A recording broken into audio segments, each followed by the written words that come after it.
Thank you so much for finding time to join us once again on the Camnet TV Breakfast Show. This is the community edition where we get to talk about things that are affecting our community in the country. I'm your host, Miriam Kaimba, and of course, in studio, I'm not alone. I'm joined by my colleague, Patrick Soko. However, we do sincerely apologize for starting the show a bit late, but anyway, we are here to bring you nothing but the best in terms of, issues that are happening in our country, as well as other important things that we need to sort out, or rather look out as a country. But anyway, this is a positive Monday. I hope you are having a positive and lovely morning. Good morning, Soko.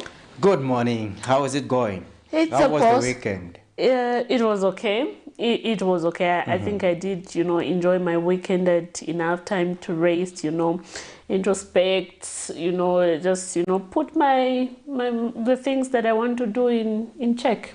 Yeah. Oh, interesting. Good to hear. As usual, we keep it a positive Monday, and as we start the week, we have to make sure that we are forward thinking and hoping for the best, because Monday determines everything. Others are wishing that Monday should have been included as part of the entire weekend. And because of what it brings, no, for me it's work. So I know how to take Monday in a positive way. So we take it just as if it is Tuesday or Wednesday. So we have to vibe with Monday. Even if you are to enjoy the weekend, first of all, you have to make sure that you make enough money.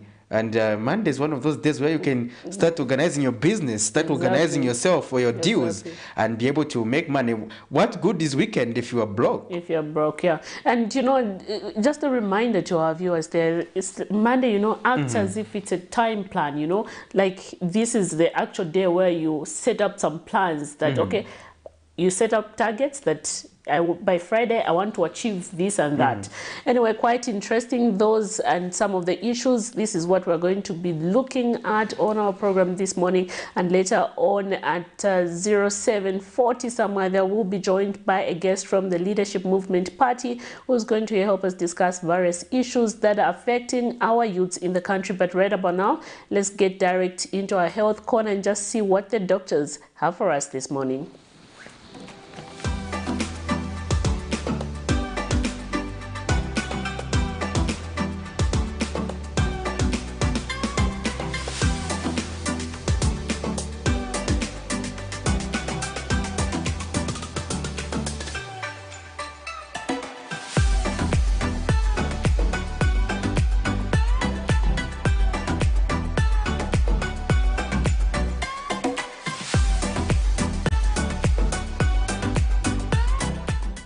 Good morning, viewers. My name is Dr. Musole Chpoya. I'm an epidemiologist at the Zambia National Public Health Institute and a member of the Medical Women's Association of Zambia. Today we have a very important topic and something that is very timely. We'll be discussing polio. So as you may have heard, we have a polio outbreak in the neighboring country of Malawi. A case of a 3-year-old female child was diagnosed with wild-type poliovirus type 1. The case is a child who had no history of traveling outside their own country. And this is important to note because we know that this transmission occurred in the child's own country. So we know that the child did not leave Malawi and got infected in Malawi. The child was investigated in December, and the case was confirmed as a case of poliomyelitis in February of 2022. So what does this mean for the region? This means that within the region, the African region, and in particular the sub-African region, we actually do have transmission of this virus in our community. And that is why we have seen that we have had a lot of activities with polio vaccination in the past 2 months. So we had the first round of polio vaccination in March, on the 21st of March, and we just had the previous campaign, which was on the 26th of April. And it lasted for 4 days, which I hope that all mothers actually took their children who are under 5 years of age to get vaccinated. So now we get back to business of what exactly is polio. So polio is a highly infectious disease, meaning it can be transmitted from one person to another at a very fast rate. One person who has polio has the potential to infect at least 200 other people in the community. And this is very important to note because not everybody that has poliomyelitis or who has been infected with this polio virus is actually going to show signs and symptoms. So some people will have it, but they will not have any symptoms, but they'll be able to transmit that virus to other people. So there are 3 types of poliovirus, type 1, type 2, and type 3. These are called serotypes. So this is important to note because we'll find that when we take our children for vaccination, which is the only way to protect ourselves against the polio virus, we actually will be given different types of vaccines. So we have the BOPV, the bivalent oral polio vaccine, which is given orally to our children with 2 drops in the mouth. Then we also have the IPV, inactivated polio vaccine. So this is given as an injection. Why is it important that our children get all 4 doses of the BOPV and the single dose of the IPV? It is important because these protect against different types of polio viruses. So the oral one that is given is protecting us against the type 1 and type 3, and the inactivated one, which is the IPV, is protecting our children against the type 2 polio virus. So that is why it is very important that all vaccines are given to all our children for us to say that they are fully protected against the polio virus. So now let's talk about how this virus is actually moved from one person to another. How is it that one can find themselves infected with the polio virus? So when you eat contaminated food, when you drink contaminated water, when you shake the hand of somebody who has the polio virus, maybe on their hands because after using the toilet, they did not use good hygiene practice of washing their hands with soap, then one will be able to get infected with that polio virus. So when that virus is actually in the food or in the water and we ingest it orally, meaning it goes into our mouth, it then starts to multiply, or what we would say in medicine as replicate. So it multiplies in the throat and it also multiplies in the intestines. So when that happens, then it is passed on into the fecal matter, which is the stool. And after that, you're able to continue with either transmitting to other people, causing more infections in the community. So that is what we have on what exactly polio virus is. That gives us what polio is, how it's transmitted, and how it can actually be prevented. So it is important for us to practice good hygiene. After using the toilet, wash your hands with soap to ensure that you are not a source of transmission for this virus to other people. We have children who are at high risk. These are children under 5 years of age who we need to protect. When we are preparing their food, when we are providing them with water, let's make sure that we practice this very good hygiene practice so that we prevent transmission onwards. Okay, so that has been our topic on what exactly is poliomyelitis and how we can prevent poliomyelitis. Again, my name is Dr. Musole Chipoya, epidemiologist at the Zambia National Public Health Institute. Please continue watching Camnet TV. We'll continue with this discussion tomorrow, where we'll be discussing the clinical presentation of poliomyelitis as well as the pathophysiology of how this transmission occurs. Thank you very much and have a good day.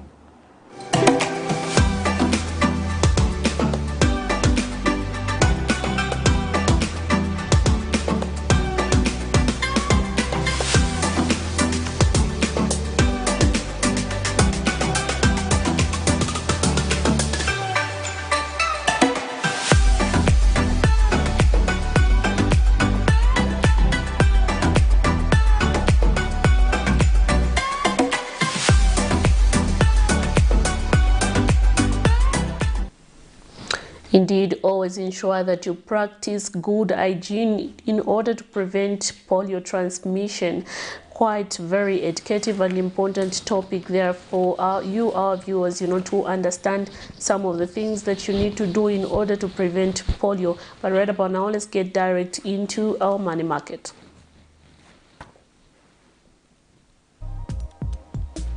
We have the United States dollar. They are buying at 20 kwacha 13 ngwe and selling at 20 kwacha 52 ngwe.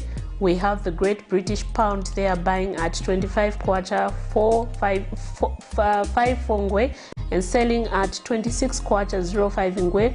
We have the Euro. They are buying at 21 kwacha 88 ngwe and selling at 22 kwacha 31 ngwe. We have the South African Rand. They are buying at 1 kwacha 08 ngwe and selling at 1 kwacha 10 ngwe. Quite interesting. I don't know, Patrick, but when you look at on the selling part, our focus is mainly on the dollar. When you look at on the selling part, we are going towards 21, and this, I think, trust me, for me, this is not good. Well, this is just a reflection of how bad things are in the economy. If you see the local currency, how it is performing, it is an indicator that the economic situation for Zambia is not as okay. And as the finance minister will be presenting the national budget for 2024 these coming weeks, we are expecting to see what tangible measures are they going to put in place to help stabilize the currency. Do you think it's the best idea that they should start keeping dollars? No, not at all. Not at all. Because at the rate at which we're moving, I think keeping dollars will be an ideal thing for me to start doing. It may change. It may change.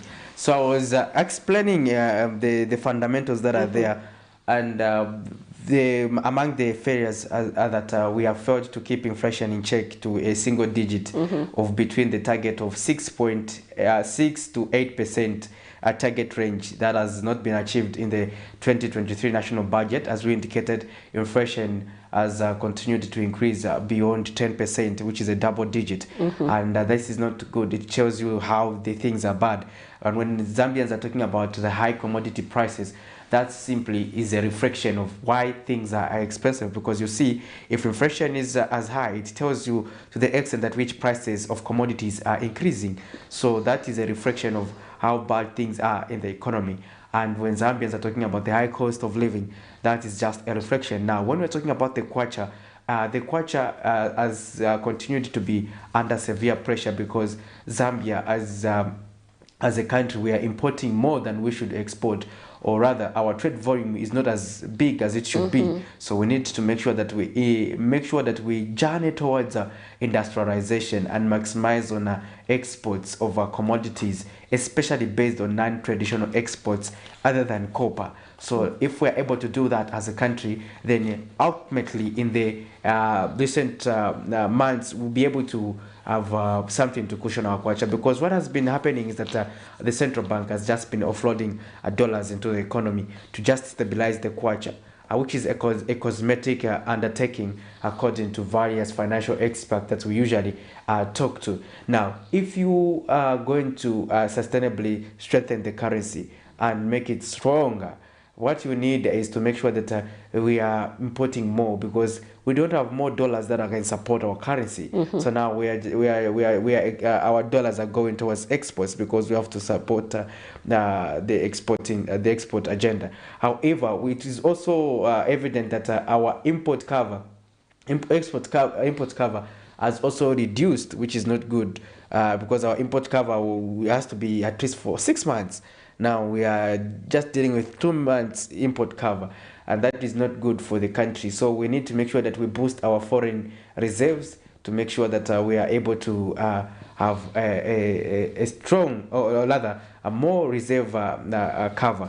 So that's about the kwacha, and we did see last week that it did manifest in the case of the pump price. We predicted on the Wednesday edition of the breakfast last week that we were likely going to have an increase in terms of the prices of the price of fuel. And the Energy Regulation Board did announce that revision. That revision also did indicate that things as grim as we anticipated, which is not good. And we just hope that they are putting in place some measures to just address this issue. And we don't, you know, a lot of people have been, you know, popping up messages on Facebook saying, on various social media platforms saying, we are increasing in order to reduce. Anyway, a lot of people do not understand that mathematics trying to to be done.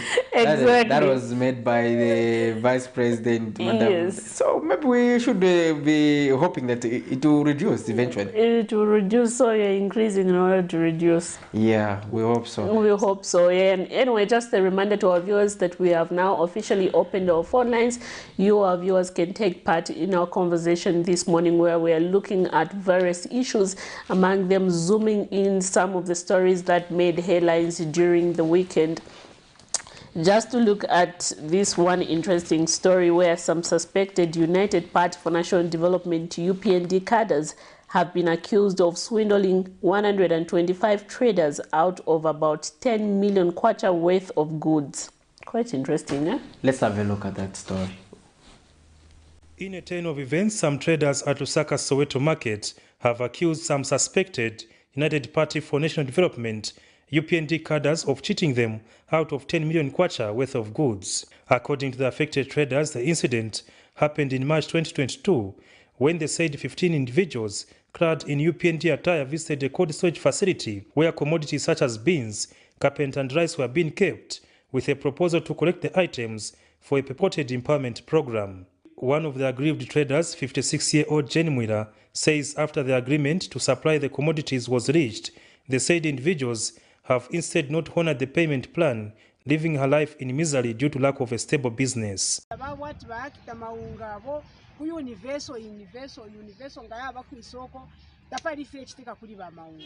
So tulelomba kubuteko kwe bati batu afirishe kwe shindalama batupele bwangu ushoko wa FPF ni kuisa pantu nali umfire kulia kwine batwele fiat batwele ku Kongo na ba Kongo bali bapele ndalama ama dollars ayo ama dollars bapele ati bali yachitisha campaign muno mwine mu Zambia tulefa abatu afirishe twachula abana besu na bachula ine capital yandi nafunishe muri bumedi shwa tunaisa chita empower government.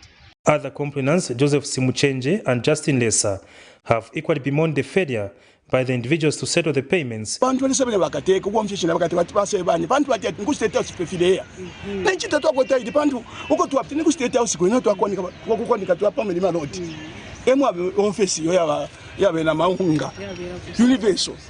Investment center. Echo to kwenda kalija ta bantu enshi amwisho vya tulipota nguchia chitika ta we mkwai topina pa state house twana pa twamana kutwale vipi lechinga ti pepe na pa descenda.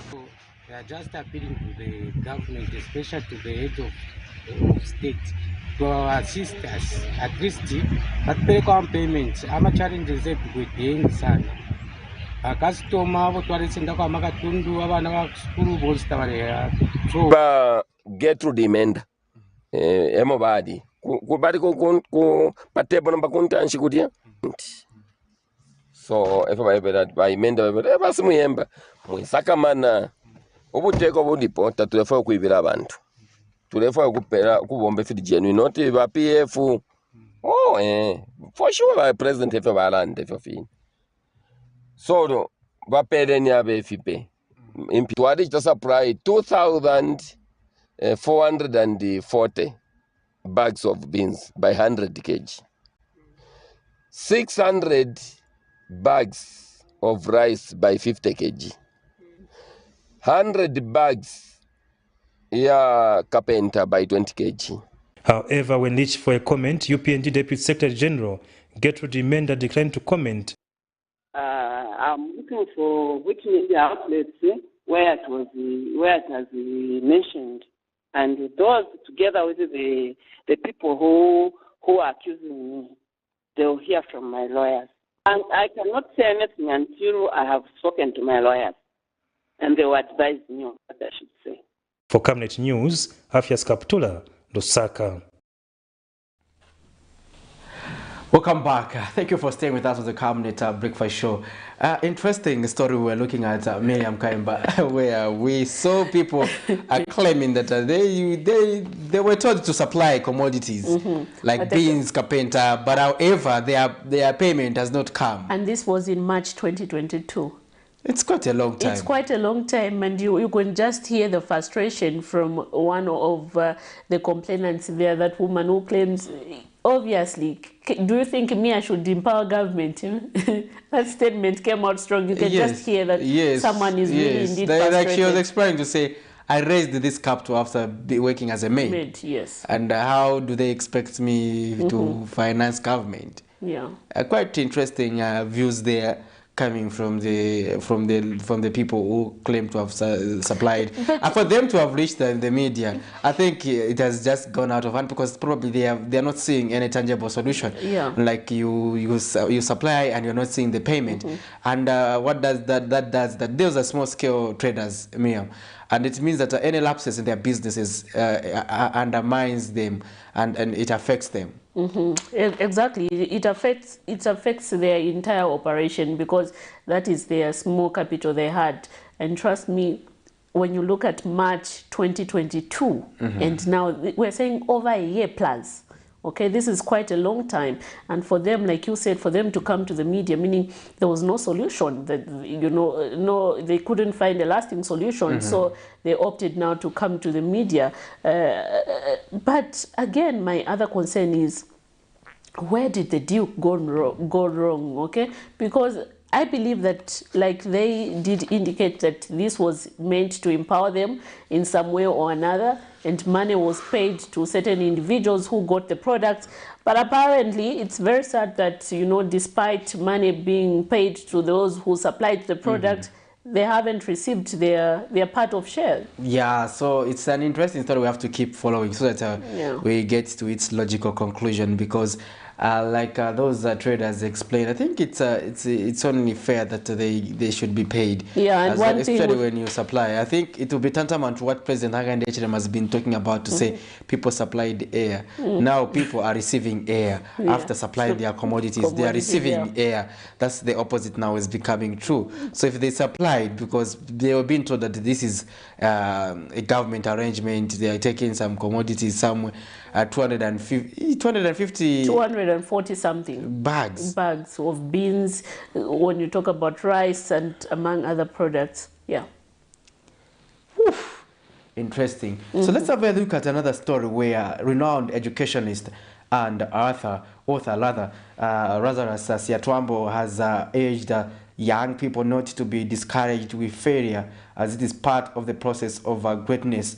Dr. Siatwambo says that society's perception of failure is destroying several lives of young people, as they feel rejected when hit with failure, which should not be the case. He was speaking over the weekend when he addressed hundreds of youths during the inaugural Mothers Without Borders MWB Boys Conference. And Mothers Without Borders country director Josephine Daka says the organization has decided to commence the Boys Conference as they equally need motivation and mentorship in line with mentorship line their girls in line with their girls counterpart, whom it has been hosting for the past 3 years. So let's have a look at this story, and we'll be back. Keep it on Camnet TV, and let's get interacting, and make sure that you leave us that message. Tell us where you are watching us from, so that we can get interacting, and also leave us those questions and comments would want to get interactive, especially on our Facebook page, Camnet TV Zambia. Keep it on Camnet. Mothers Without Borders have held the inaugural Boys Conference to accompany the Girls Conference the organization has been hosting for the past 3 years. Last month, the organization held its third Girls Conference aimed at shaping girls into agents of change in society. Responding to society's topical issues, the inaugural Boys Conference was held under the theme, Boys as Change Agents to Gender Inequalities. Organization's country director Josephine Daka says the organization has decided to include boys in mentorship programs, as they equally need the services. Holding a conference for girls, but then we've taken time to think about the boys and say we are leaving out the boys.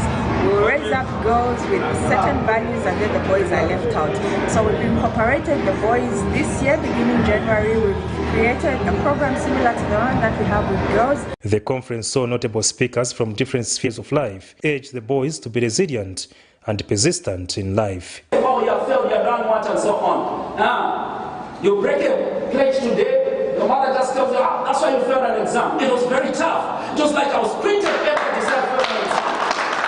And this is what is happening in the society, that once you fail, everyone will laugh at you. But let's change the scenario. We get that. You can never be such a successful person without failing. We should be entrepreneurs. We should strive beyond waiting for a salary. Okay? That's how you help others. With your salary, you can't help people. Because it's meant to sustain you alone, not for you to now take care of the orphanage. Some participants held the knowledge they gained from the conference, further calling for the initiative to be sustained. It wasn't for this complex, I'm telling you right now. I wouldn't even know what I've been taught today. And I've been inspired a lot. And I've seen that for one to be successful in life, you have to work hard. But without this complex, I wouldn't understand this. I wouldn't even know this. So I thank very much for the organization, and I thank them very much for this, for making us reach at this place, because it has helped me. And I think it has also helped my boys who are in there, because they have been inspired, and there are some who talked about drug addiction. So even us, I think we have been inspired. For Camnet News, Afya Skaptula, Lusaka.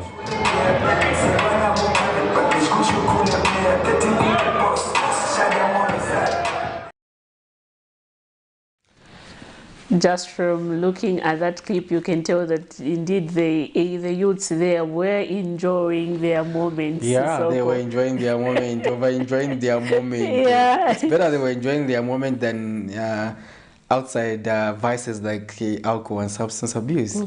So I think such conferences need to be encouraged in various communities. Because what is happening in communities, Miriam Kayamba, is that most people there are no recreation facilities, so people resort to alcohol and substance abuse. There's nothing to keep you busy. What do you do? What do you do? Smoking, the only thing you do is smoke. And then again, the mushrooming of these bars, tavern, even the normal shops have now turned into something else. You'll find that they're selling liquor. When you go into a nearby shop, there you'll find there's alcohol. So it becomes a source of concern again. And this is why, various stakeholders have continued calling upon the local authorities, which is the Lusaka City Council, to ensure that sanity is brought at the end of the day. Yeah.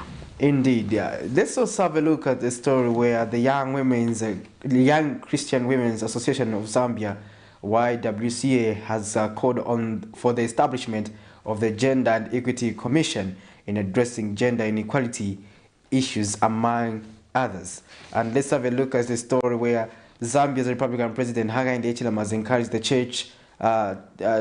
church leaders to talk to the local leaders on the matters that affect society in their areas. So let's have a look at these two stories. We'll be back. Keep it on Camnet. Zambia is a predominantly patriarchal society with customs and traditions that often prohibit the empowerment of women. The country is ranked low on gender gap reduction and inequalities, sitting at only 146 out of 178 countries in the Gender Inequality Index. The fight against gender inequality in the country is an evolving narrative as society grapples with multifaceted issues of gender, ranging from poor education to the availability of opportunities, among others. As of May 19, 2023, Zambia's GBV assessment reviews that the rate of physical violence experienced by many women is 36%, who are aged between 15 and 49, and 14% have experienced sexual violence. While such statistics reflect the true fight against gender inequality in Zambia, the Young Women's Christian Association of Zambia, YWCA National Council President Patricia Mwanga, says there is a need to develop the Gender and Equity Commission to address various gender challenges the country is facing. Want the commission also of the Gender Equality and Equity Commission to be in place, so that at least we can be able to address some of these issues that are being swept under the carpet. Because if we had some of these things in place as mandated by Constitution, in terms of the Gender Equity and Equality Commission, we could have addressed a lot of these issues. But because even the gender ministry was taken away, it now brought us to a stop, to a drawback, where we're coming from a gender ministry being a division. Recently, the Speaker of the National Assembly, Nelly Muti, indicated that the reintroduction of the Ministry of Gender remains irrelevant in addressing gender issues in the country. I think the issues of gender, even if it's now a department under the Vice President's office, for me as a person, I believe that there is no harm that has been made by downsizing. It's not the ministry that is going to ensure that women participation is enhanced. But the YWCA president says there's only need to clear the ineffectiveness in the Ministry of Gender, unlike scrapping it off. Ms. Mwanga says in the absence of the Ministry of Gender, issues have been difficult to address in the country. When you bring in new management, you expect that they will strengthen or work on those weaknesses that they find in the organization. The expectation is not to completely reduce the ministry to a division. The expectation is to strengthen the ministry and not reduce it. So we expected that if they noticed that it really didn't bring much, what did they expect to see? They should have put that in place so that we see it. Now we do have a division. Are we seeing anything 2 years down the line? Nelson Zulu for Camnet News, Lusaka.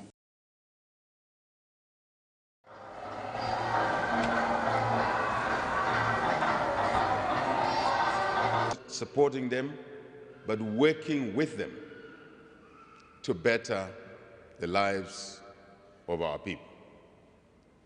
This is a confirmation, this is an opportunity for me on behalf of my colleagues in this cabinet, in this government, central government, local government, and others that we will continue working with this church, its leadership, Archbishop Chama, as you assume your role, but also with other churches in this our Christian country.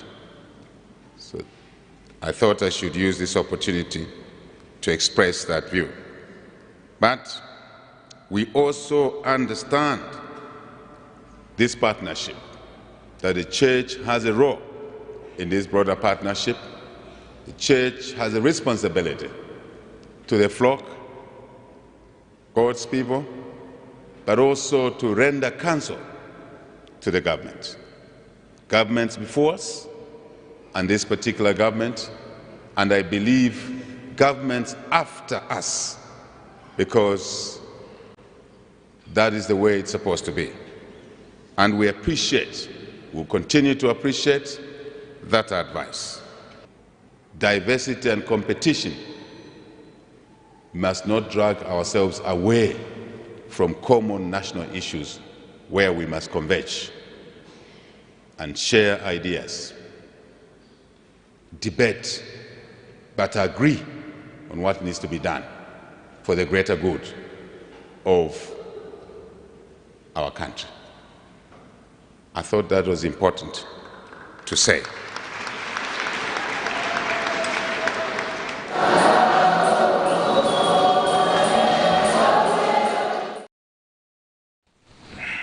Quite interesting. Those are the two stories that we played back to back.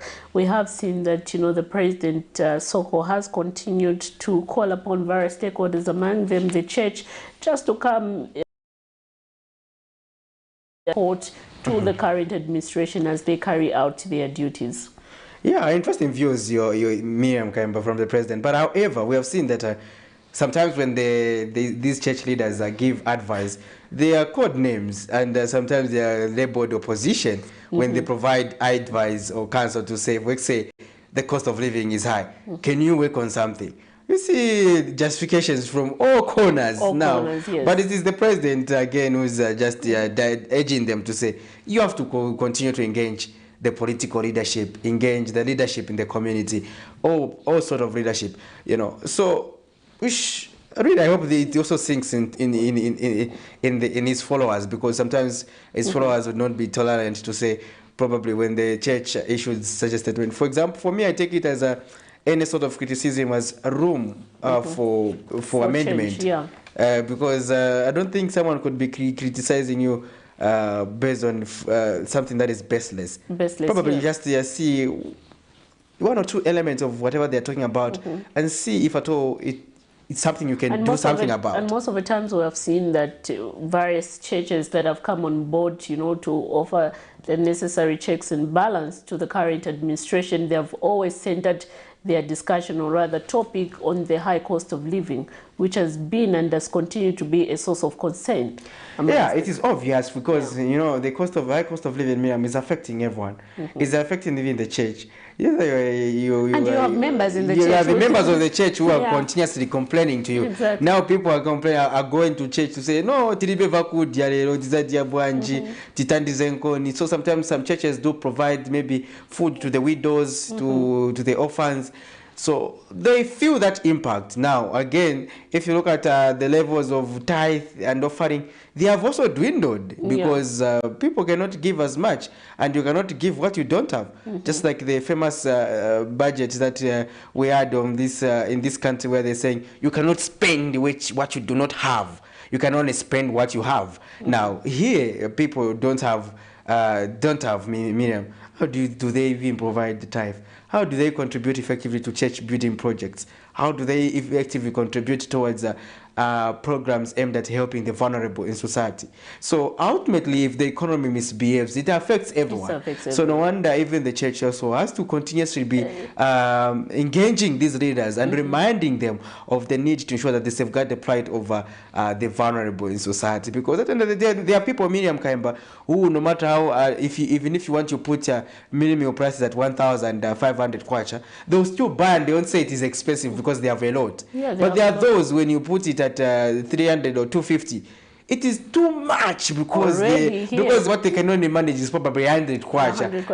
Even others even less than that, because already here, when you talk about the current price of millimil, people already are complaining. Yes. And the cost is very high. So when we're talking about creating an eco-society and reducing income inequalities, those are some of the issues we are looking at. We have to be dissecting as a people to look at.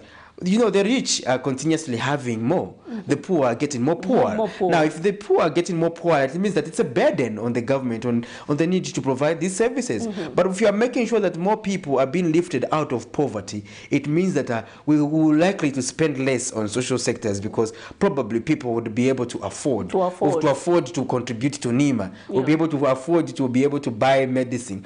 Now, in most people complain, even when we go to cover these stories in communities, say there is no medicine. It's because you don't have anything, and your last option is a government facility.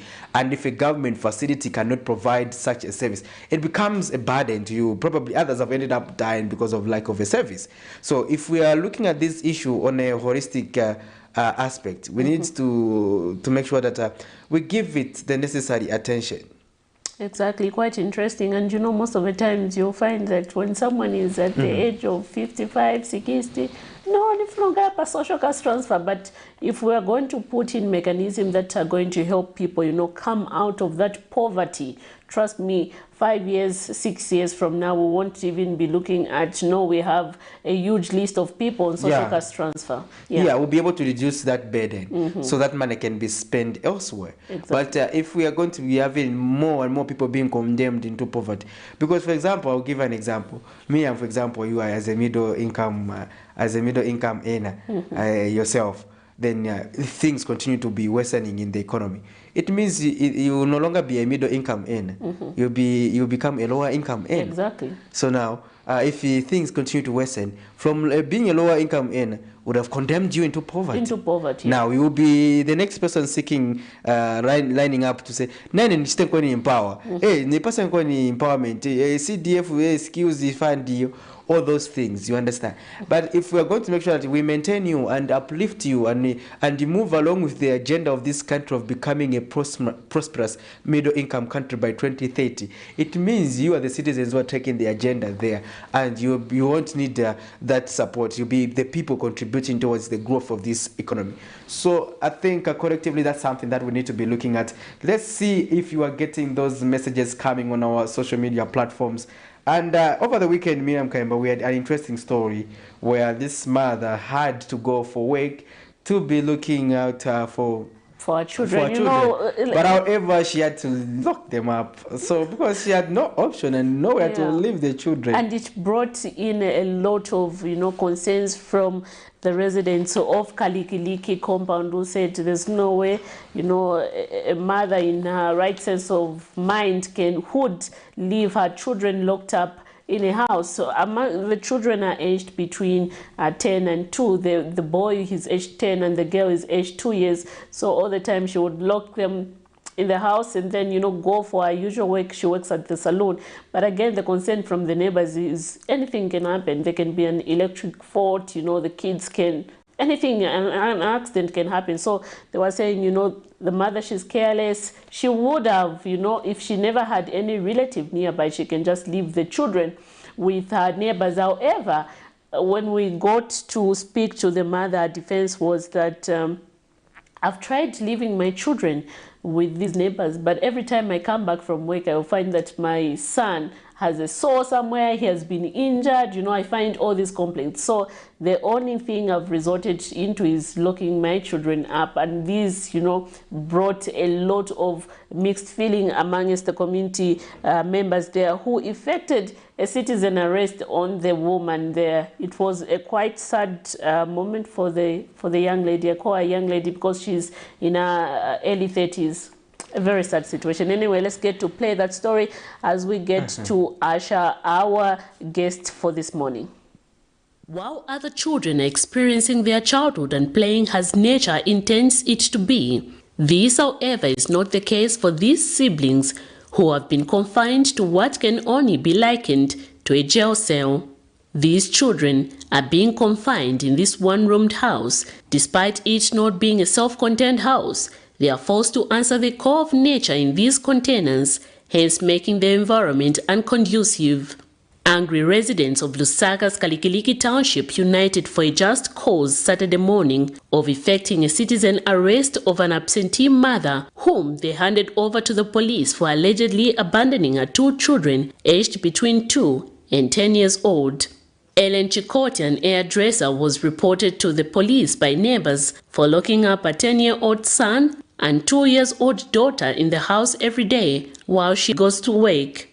So na bwana namuza hapo na tiuzi bati mwamene mumakomera bana ba sometimes kungatike incident yo yipa mukati mu nyumba then bonse tingankaliremo affected ati ayimosa tangiza satana kusogolo mulungu ndio amena manisungira bana aba na bwana namuleka na toke kansi utwaona ati nivo yipa bamene nakamba chiri kuri iwe eri ashira nifuta maningi ifo nakula kitane chama nomba ulengisha umuntu mungandarendi afuri okusha report kuli ine bantu abana bamusangosonga bafura munganda report safika kwa ine bula ndasana na mawo kusha abana bamusangoso kimono kwipa abana yonse mitundo yonse dimukatika ngandomo matufi ali munyumbomo bana bata matufi yake iliba president ni pempa kera mulamutundu so muyanganepo.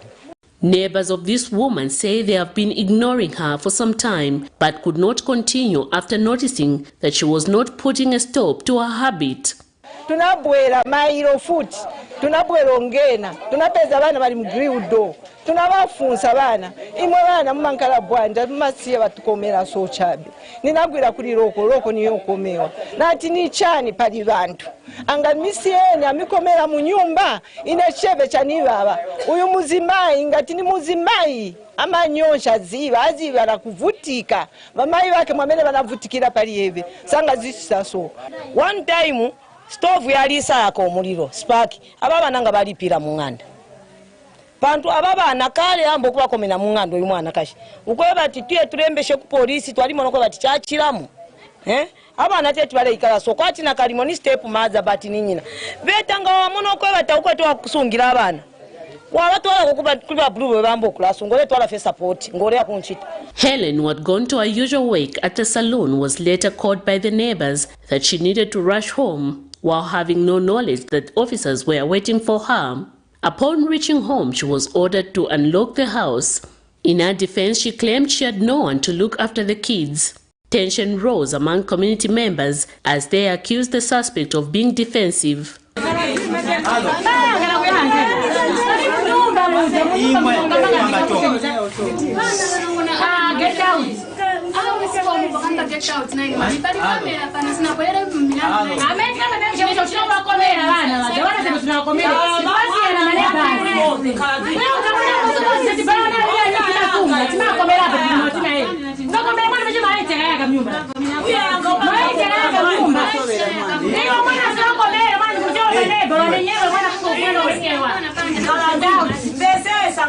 It was minutes later when officers swung into action and arrested the suspect, while the children were taken into custody of the relevant authorities. Miriam Kaimba, reporting for Camnet TV News. It's a cost-effective thing. The dollar this time is not stable. So we are hopeful that prior to the month that we have started, we are going to see again the reduction, because I believe that what is making the fuel price to go up, it is because of the instability of the currency, which is the dollar. This is something that people need to understand, that the dollar is an international currency. So somehow we also have no control over it. That is what is costing this thing. And then it's one of the things that it's also making our people also cry that fuel are dura. That's what people are crying. But we know that we are going to stabilize the currency. It's one of the major things. There are two things that people are expecting us to do. They're expecting us to make sure that we stabilize the economy. People want to buy cheap meal, of which we are working towards that. We can guarantee the Zambian people that we are going to make sure that the price of meal reduces from where it is right now. And people also need to understand that in Southern Africa, Zambia, it is the country that is selling the cheapest meal in Southern Africa. But as leaders, we should also take responsibility when people complain. People have come to us, have complained, and we have listened to them, and we are working to reduce the price of meal in our country. In our country has gone up, and as a party and the government, we are working tirelessly to make sure that we reduce the price of meal in our country.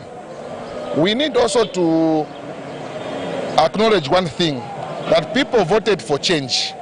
This is why we are very happy as a party to see that we have seen some people brandishing to Mapamera, to Saladi, to protest that the price of commodity has gone up. Quite interesting views there coming from the ruling United Party for National Development there, you know, just saying on the issues with regards to meal and the high price of fuel there. But anyway, moving forward, we now transition into our first interview, where we are joined by the Leadership Movement Party National Information and Publicity Secretary, Mr. Jason Mwanza, who is helping us discuss various issues affecting the youths in our country. Good morning. Good morning, comrade. Thank you very much for having me. We're glad to have you on set this morning. It's good to be here. How is the Leadership Party movement this morning? We are growing. That's the most important thing. I'm sure the Zambian people are now buying into the manifesto of the Leadership Movement Party.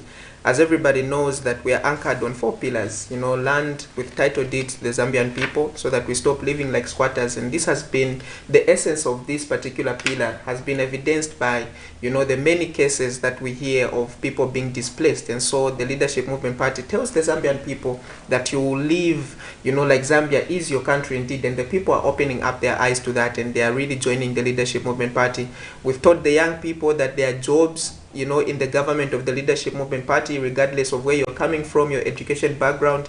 And people have seen that this is actually the solution. When we talk of state farms, we talk of state-owned mines, state factories, the Zambian people have seen that this is, you know, achievable We tell the Zambian businesses that they will thrive through tax breaks and tax holidays. And, you know, they are buying into this idea because they understand how ZRA talks them every time you want to start up a business. We want our businesses to start competing at a global level. And also, you know, when we say support your local, because local is like people have actually, you know, believed in that ideology, and we've seen an embracement, you know, of local products. So we just need deliberate policies from the government, and that is embodied in the Leadership Movement Party. Therefore, each and every passing day, people are joining the bandwagon of Dr. Richard Silombe and the Leadership Movement Party. So we're growing. But we haven't seen the leadership movement being among those who have been arrested. Could it be that they are underrating you, that let them talk as they want? Probably they have no basis in the political movement. They have no basis for an arrest, you know, when it comes to us, and that's a very good point. Because one of the things that I have been advising most opposition political parties, they want to play politics of sympathy, where they think when you're arrested, then the people are going to sympathize with you, then you're going to probably get a seat.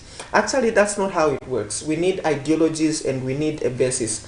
Therefore, if you stick to your manifesto, unless if there's something wrong with your manifesto, unless if there is something that can implement you, you know, that the government can implement you on when it comes to your manifesto, then you can get arrested. Otherwise, who would arrest the Leadership Movement Party when we're talking about land with title deeds? We're talking about job creation. We're talking about tax breaks and tax holidays. We're talking about supporting local.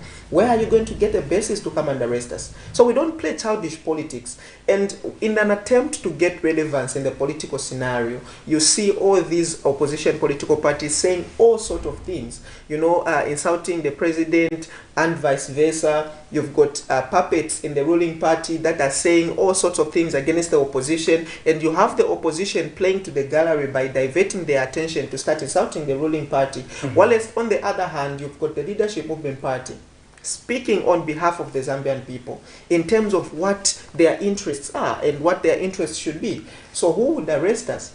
Because we stand on, you know, on our manifesto, and our manifesto, you know, is in accordance with the law, and it is for the betterment of the nation. Before you come in, Miriam, I want to just wind up on this conversation pertaining to, for example, the arrest of opposition political party leaders. We have seen it.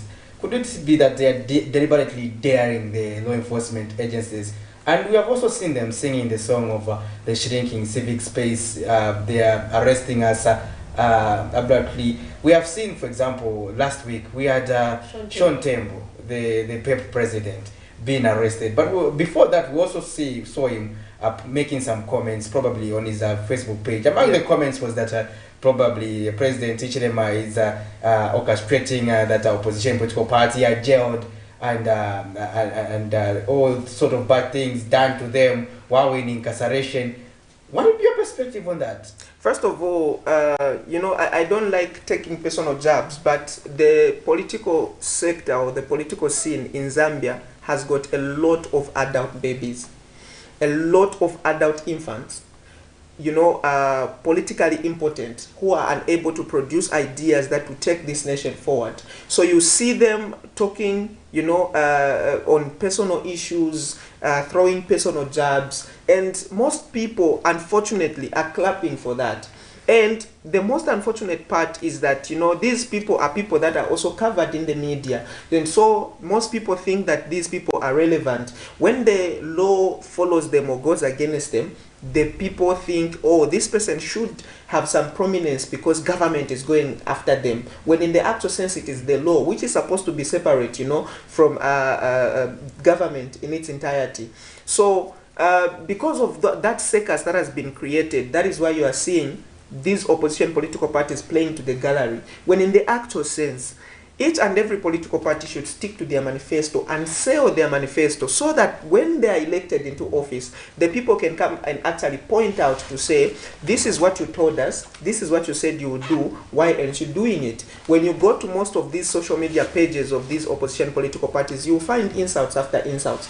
I just recently saw, you know, on someone's platform where they were saying, you know, Mambala is happy that I'm inside, and probably his bedroom performance was better last night. That was actually on a social media platform for an opposition leader. And these are people that are aspiring for political power. So you should get worried, Mother Zambia, that you are producing such people who are aspiring for leadership. Therefore, the the seat for presidency is vulnerable and naked, if you are having such people aspiring for power who are giving out such sentiments, since inception, you've followed the Leadership Movement Party. We have been consistent with our message. We've been consistent with talking on behalf of the Zambian people. And there is nothing wrong with that. There is nothing that can get us arrested. You know, and if we should be incarcerated today, then it should be on the basis that we broke the law. But because we are our keen interest is to serve the interest of the Zambian people, there is no way that we would start playing childish politics of talking about, you know, or going the route of political or character assassination. So these people that we are even talking about right now, I think we are even giving them, you know, prominence.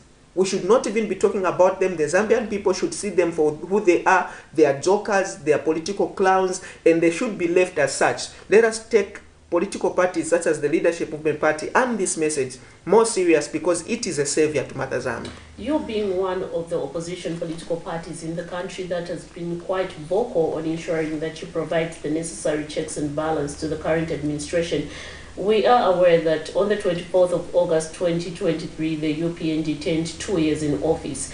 In your own view, do you think they are moving in the right trajectory in ensuring that they address challenges affecting the youth in the country? For example, job creation. First of all, there's been a custom of predicting how a political party will do in power in the first 100 years of their rule.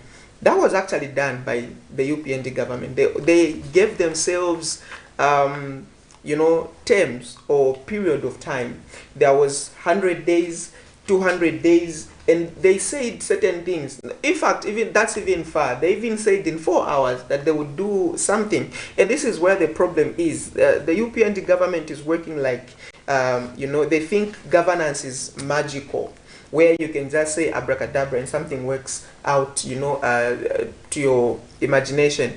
They told us that we're gonna, the currency is going to stabilize within 4 hours. 10 hours of them being sworn in, 14 hours, the dollar is going to fall to the kwacha. That didn't happen because there are rules and principles that you need to follow in economics, basic economics, for the currency to stabilize. In 200 days, we'll be buying milli meal at 50 kwacha and fertilizer at 250 kwacha. Well, today we have clocked 2 years, and that was a lie. So already, the hardships that we are facing today are able to tell you that this government has no idea whatsoever what it is doing, and it will get things worse in the next 3 years that are remaining. Now, this is an intent government that should not be given another chance come 2026, because they have failed to liberate this nation.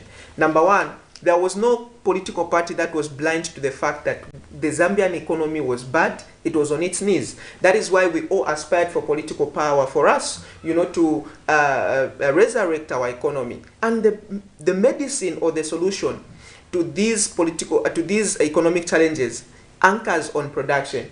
And this is exactly what the Leadership Movement Party has been saying. Production is the buzzword. We need to go the route of production. Let us produce to the utmost capacity. Let us, you know, take our young people's energy and divert it into production. Recruit young people in ZNS. You don't need to see a grade 12 certificate for somebody to go and hold a pick and a shovel in ZNS. We are going to have ranks. Those that haven't been to school can be assigned, you know, duties that need manual manpower. We need construction of roads to be done by ZNS. That means that we need to call upon our young people to get into ZNS. We need to put up state farms across the nation. We need to call upon our young people to get into ZNS. So we will ride on the backs of ZNS. Put young people in state farms. Let young people construct our roads. And this is something that the UPND government has failed to do. In their 2 years, they have been good at going around asking or begging for arms. So we have this infiltration from foreign influences. Therefore, our country is like a bus where the driver, our president, is a Zambian driver, but then the conductor is a foreigner. These are foreign investors, and you know that the conductor is the one who controls the driver. They will tell the driver, okay, you need to stop here, this person should get off, this person should get on. And this is how we've been, you know, led by the UPND government in their first 2 years. Already, look at the issues to do with KCM, issues to do with Mopani. We were told that on the 31st of August, we are going to have a solution. What happened? The Minister of Mines came and told us that they haven't reached a conclusion with the foreign investor. In your own nation, your own minerals, you are being played around by somebody, you know, who is just coming in to come and invest. So that should show you, in terms of prowess, in terms of, you know, manliness, you know, if I should use that figure of speech, in terms of who you are, standing up for your minerals and taking charge and taking control. That already shows you who is in charge and who is in control of your economy. When you are failing to reach a conclusion in terms of who is going to run the mines, when we have said that government has capacity, when you look at our coat of arms, there are no complicated machinery, and this has been the debate, that Zambia doesn't have capacity to run its own mines. Well, we do have capacity. The potential in the capacity that we have is seen in the illegal mines that you see around. You see people digging up gold. You see the Sujilite scandal.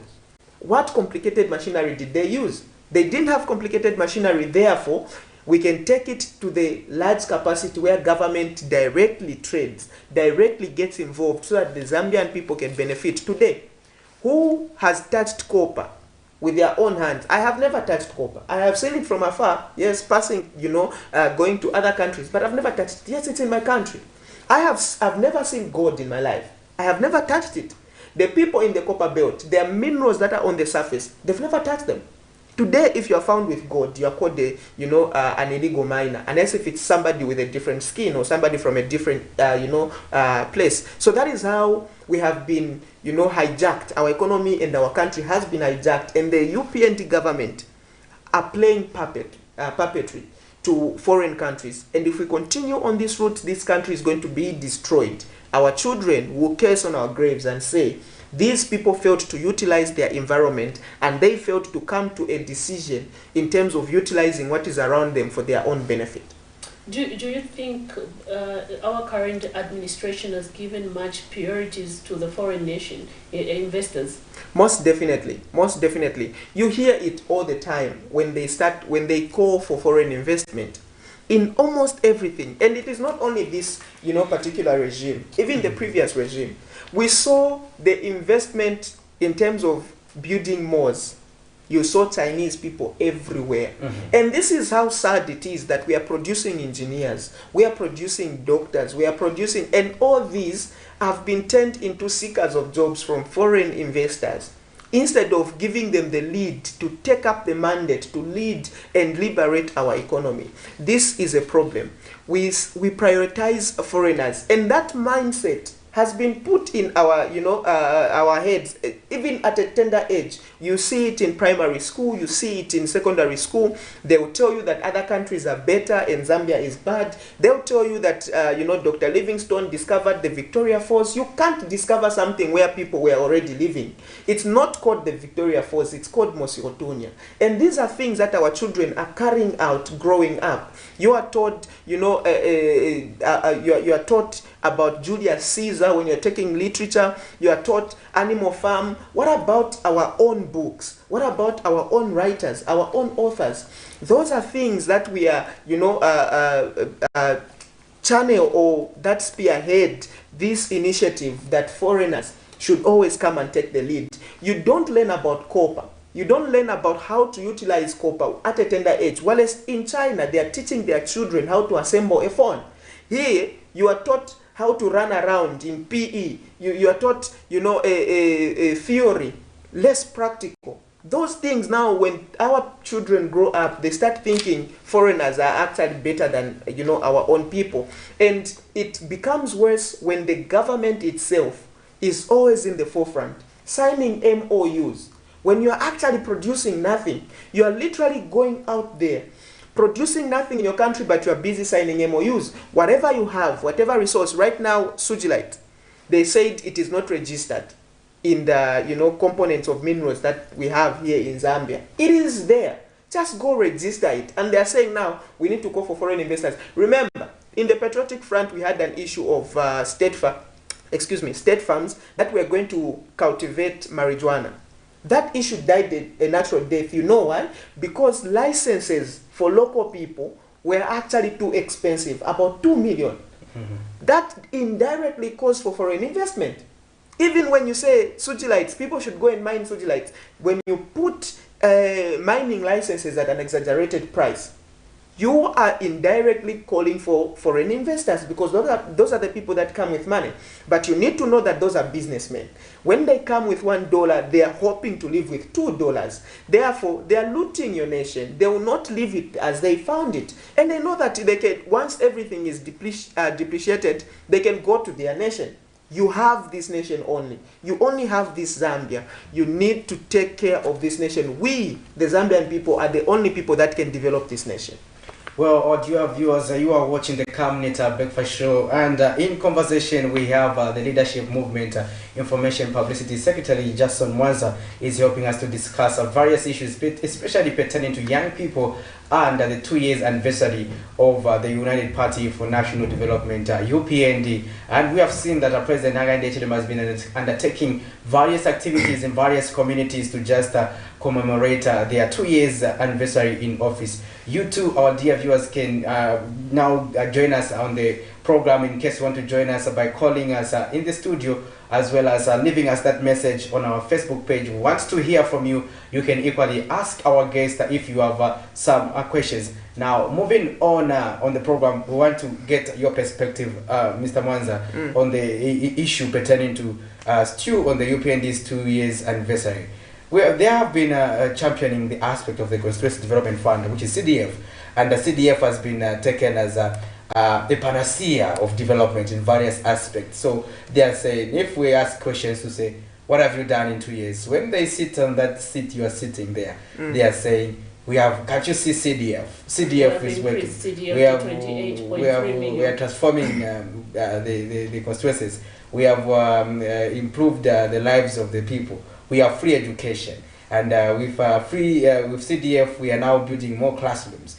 We are now able to undertake community development, especially in rural communities. So now, what do you have to say about that? In addition, that a lot of people have been empowered through the CDF, empowered through cooperatives using the CDF. These guys are jokers, and they should stop insulting the Zambian people. And let me just expose this narrative on the CDF in terms of increment. CDF was not increased.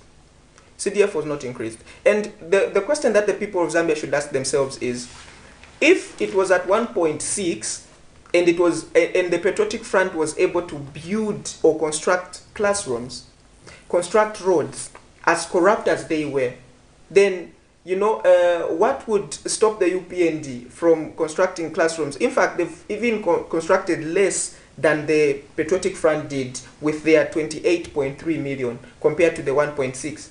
This is what they did. During the tenure of the Patriotic Front, we had money channeled to specific, sectors.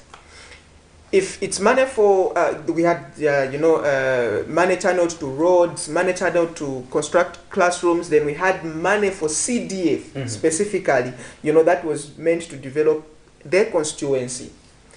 Whilst the UPND has just removed that money that was channeled towards schools, towards, construction of ABCD, and have assembled it together. It has now been increased. It has gone to 28.3.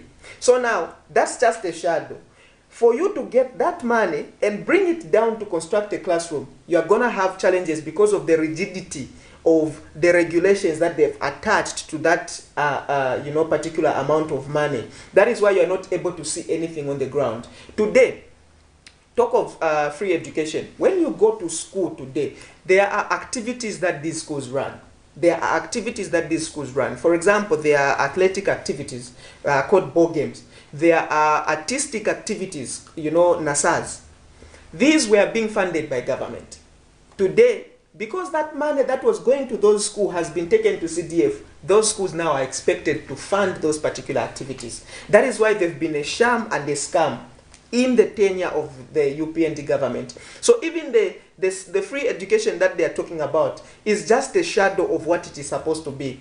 Talk of real free education during the Kaunda era. We had coupons. We didn't have, I wasn't there. Our forefathers had coupons. They would go, to a train with a ticket. If they see that you are a pupil, they give you a free ride. They would go to butter stores with a coupon, and they'll give you shoes, they'll give you uniforms, they'll give you books. Then the government would foot that particular bill. Today, that money that we used to pay under the Patriotic Front has just been, we are paying it through transport, through prices of meal, through electricity tariffs, through medicines, when we buy medicines from chemists instead of getting free medicine in hospitals. So these particular regimes, the Patriotic Front and the UPND, actually fished from the same pond, and we should not be deceived. So what they just did was to get money from different sectors and put it in one, in one coffer and call it decentralization. When you now have to submit people to go and beg for that particular money if they want to do a project in your country. And the bad part about this is that they have concentrated now on consumptive projects, like giving grants to students, giving loans, to people. So that money is being taken away without being replaced. So you have 28.3 million kwacha, thinking that this is a huge amount of money that would bring development if 1.6 could do so much. But today, nothing has been done. Go to Munali constituency. The minister or the MP in Munali constituency started a project. We thought that he's going to do roads. He came, graded the roads with the ZNS people, graded the roads, but Sira Matika manj, without even putting tarred roads. They didn't tar the roads. Kulimatika manj, and manje, rain season is coming. They've left it just like that. No proper drainages. People today, as we speak, go to Mazabuka, where Garin Combo is coming from. I was just there recently. People are complaining. They are living like they've never voted for an MP. They are living like they've never voted for a councillor. The way it was in 1964 is the way it is, if not getting worse. Look, talk about the medicine in hospitals. Nothing whatsoever. People are dying on the floors.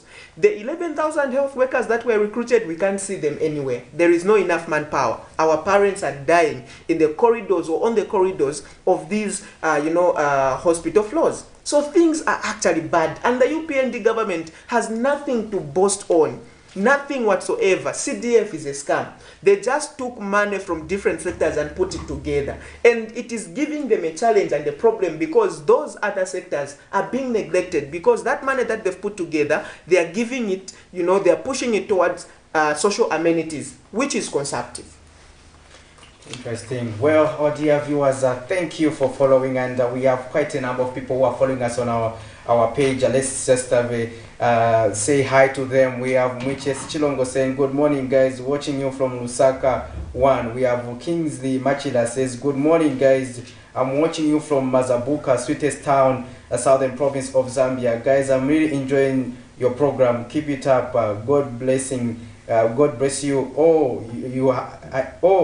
a wonderful day. We have Duncan Musonda who says Monday is busy day. It's a day we talk target. Interesting. We started our conversation with talking about how people feel Monday should be part of the entire weekend.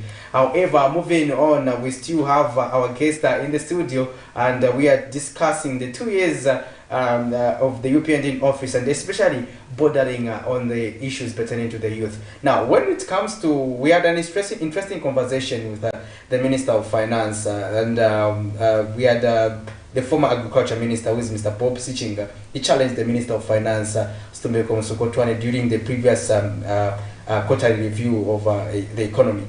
He challenged the minister to say, if we are going to increase the tonnage of copper into 3 million metric tons for a period of 10 years, and then we are exporting it in raw form, ultimately the country will not get anything out of that. But the minister was also justifying that countries like Chile have advanced, and that they are at a level where they have been able to get more from their mining proceeds.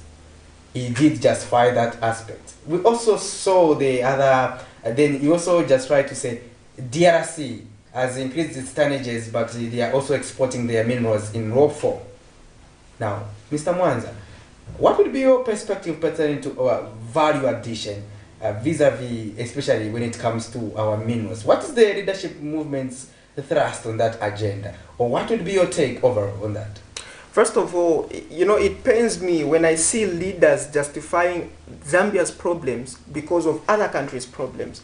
When they say, oh, in other countries, first of all, let me also just, you know, the clip that we played, that clown was saying Zambia is selling the cheapest mini meal in Southern Africa.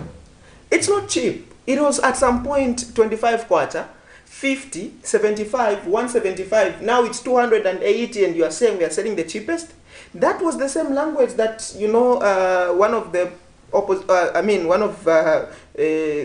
jokers in the political sector who was in the ruling went, in the opposition, then went back to the ruling. He was also giving us prices. In South Africa, 300. Muno Zambia, we were buying at 175. They thought that would actually keep us calm as the Zambian people. We know how much we're supposed to be buying, you know, mini meal. So just because another country is experiencing a certain problem similar to yours doesn't justify the fact that you have that problem.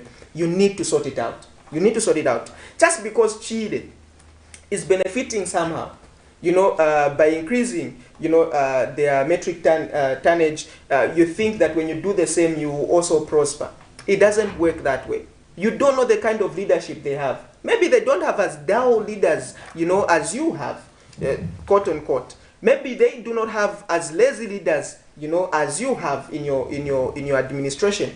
Maybe they have caring leaders, you know, unlike cruel and ignorant leaders like you have in your administration. So it might not work out that way. You are supposed to take the lead and offer solutions. First of all, you need to know that Zambia has been mining since time immemorial. You need to ask yourselves these questions. What is it that we have gotten from these mines? How have we benefited from these mines since the time that we started mining in this nation? You cannot continue on the same path and expect that, you know, things are going to change or that you are going to start benefiting. The only way to benefit from our mines is when we directly have a hand in it. Today, as we speak, 75% of our mines is owned by foreigners, while else about 25% is just owned by the government. And even that, when we produce, we don't determine the prices of these, minerals at the, at the international market. They are determined by England, which doesn't even have a single mine. Today, as we speak, these foreigners come in this country, we give them licenses to mine copper. Yet, when they find diamond, when they find gold, they don't declare it because the mining license that you gave them just pertains to copper. So this is how much these foreigners are actually looting our nation. When they come in here to invest in the mines, you give them a mining license to mine copper. But when they find any other mineral, they don't declare it because it is not indicated in the mining license that you gave them. This is something that should be reviewed, and I'm calling upon the government to review this particular, mining deal that we've always had. Therefore, with that said, what we need is to just man up. Let us get directly involved in mining as a government and as a nation and get direct benefits from these minerals. And also, lastly, in a few seconds, talking about value addition, we have talked about this countless times. Let us have state-owned factories. Look at people like Abena Keke. When we complained to say we don't have steel, they went ahead and constructed a steel factory. We had Zimco House, which was dealing with, mining. These people constructed industries. Findeco House, talk of whatever you may think, Mulungushi Textile, Kafiwe Textile, Kapiri Glass, all those actually done in the counter era. And we are not ashamed today that we are still clinging on to those. Regimes come and regimes go. The only thing that they are good at is to go and borrow, leave us in debt. Another regime comes, start sorting out the debt. We are not talking about industrializing or industrialization. we need to be ashamed of ourselves. Let us get directly involved into these mines. Let us get direct benefits from these mines. That is the only way we will say we are benefiting from the mining sector. What are some of your concluding remarks? I almost jot down the point that your last point. My question with regard to what are some of the mechanisms that we can put in place as a country to ensure that we do not continue this perpetual borrowing. We saw that during the 2 years in office, the UPND have also borrowed. Then as you wind up the conversation, there is, it sounds funny at the Bedent are the legal owners of KCA. I think, don't you think it's about time we, especially when it comes to ownership of mines, because I don't think Shaman should be owning our ground. Yeah. Don't you think there are some of the issues, these are some of the issues that we need to start looking at, especially pertaining to ownership of these mines? Exactly. You know, this issue, the most useless people that have contributed to the, to this particular issue are the so-called educated, and especially those that think they know the law. There is, a permit and there is a title deed. One gives you permission to just operate on a certain premise, while the other one gives you legal rights to own that particular premise. This is where we've been missing it as a nation in terms of our governance, in terms of our government. Look at, I'll give you, that issue is a very simple issue. I'll give you a simple scenario. In Zimbabwe, we had the similar issue where land was actually grabbed from the Zimbabweans. Their own land grabbed by white people. What did Mugabe do? He went, gave it back to the, indigenous Zimbabwean people. And people used to wonder how Mugabe used to win elections all this while. Because the people understood that this is a person that cared for us by giving us back our birthright. And so they used to, even till now, his political party is still winning. Because of that simple, policy. Your land is your own birthright. That is something that we should also take note of as the Zambian people. Vendetta cannot come and own what is in our nation. He cannot come and own what is in our own nation. We need, let me use this figure of speech. The government should have balls to stand up for themselves and stand up for the Zambian people. We are sick and tired of having weaklings who are going to sit on the same table with these foreign investors and listen to them instead of giving them terms and conditions. If anything, government should have the largest shares or the largest amount of shares when it comes to these mines. That is if you are auctioning them in terms of foreign investment. Otherwise, the Leadership Movement Party is saying that government will own mines. We are going to nationalize these assets and they will benefit the Zambian people. We've also told the Zambian people that even when it comes to land, those that have lost land illegally, we are going to get back that land and give it to you. The only relationship that we are going to share between us, the Zambian people, and foreigners is that of a landlord and a tenant, where these foreigners can only come and rent land from us, and they'll be paying so that we keep that generational wealth flowing. We need to stop succumbing to the fact that we do not have capacity. Let them leave. If they don't want to settle to our, adhere to our conditions, let them go. We have enough capacity. Let us go. Pick and a shovel. We sell.